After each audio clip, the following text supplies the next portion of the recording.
নমস্কার বন্ধুরা, আপনারা দেখছেন ঘরোয়া রান্না। আজ আমি আপনাদের সাথে সুস্বাদু মোরলা মাছের ঝালের রেসিপি শেয়ার করব। দেখে নেওয়া যাক রেসিপি।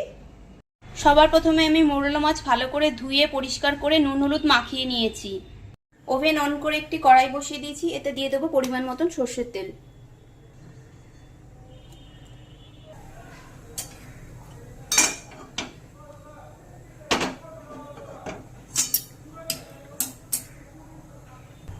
তেল গরম হয়ে গেছে, এবার নুন হলুদ মাখানো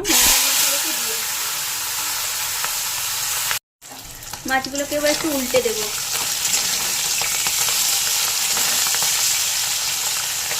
মাছগুলোকে আমি একটু কড়া করে ভাজবো, তাহলে মাছ ভেঙে যায় না। মাছ ভাজা হয়ে যাচ্ছে, তুলে নিচ্ছি।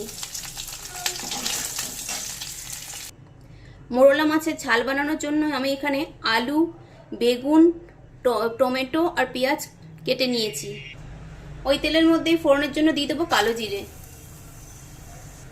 এবার দিয়ে দেব পেঁয়াজ কুচি। এবার পেঁয়াজটা একটু ভেজে নেব। কিছুক্ষণ পরেই দিয়ে দেব লম্বা করে কেটে রাখা আলু আর বেগুনগুলো। দেব পরিমাণ মতো নুন। আলু বেগুন একটু নেড়েচেড়ে এর সাথে সামান্য একটু ভেজে নেব।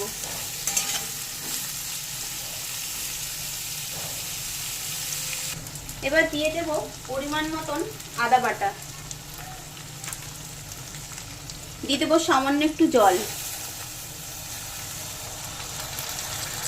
দেব হাফ চামচ জিরে গুঁড়ো, হাফ চামচ লঙ্কা গুঁড়ো। ঝালটা আপনারা যে যার স্বাদ মতন দেবেন। দেব হাফ চামচ হলুদ গুঁড়ো।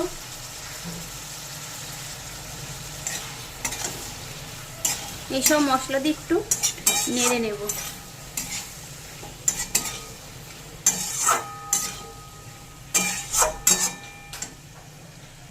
সব ভালো করে মিশিয়ে নিয়েছি। এবার আগের থেকে যে টুকরো করে কেটে রাখা টমেটো ছিল সেগুলো উপর থেকে একটু দিয়ে দিচ্ছি। এবার ঢাকা দিয়ে কিছুক্ষণ এভাবে রেখে দেব। গ্যাসের ফ্লেমটা আমি এই সময় কিন্তু লোতে করে দিয়েছি। 5 মিনিট পর আমি ঢাকা খুলে দেখে নিচ্ছি।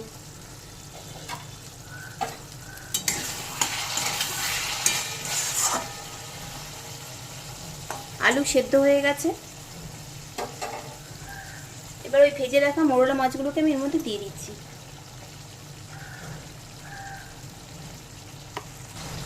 দিয়ে দেব সামান্য একটু গরম জল।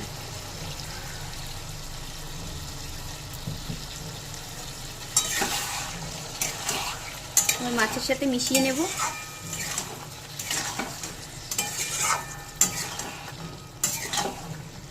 এইভাবে একবার মোরলা মাছের ঝাল বানিয়ে দেখবেন, আশা করছি আপনাদেরও ভালো লাগবে।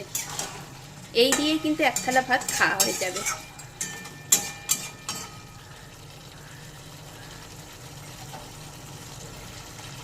দিয়ে দেবো কিছুটা ধনেপাতা কুচি।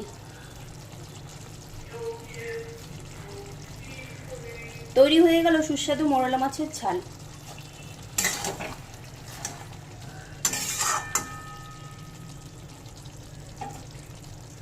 প্লেটে সার্ভ করে নিয়েছি মোরলা মাছের ঝাল। রেসিপি দেখে ভালো লাগলে লাইক ও কমেন্ট করার অনুরোধ রইল। খুব শীঘ্রই দেখা হবে নতুন কোনো ভিডিওতে। সবাই ভালো থাকবেন।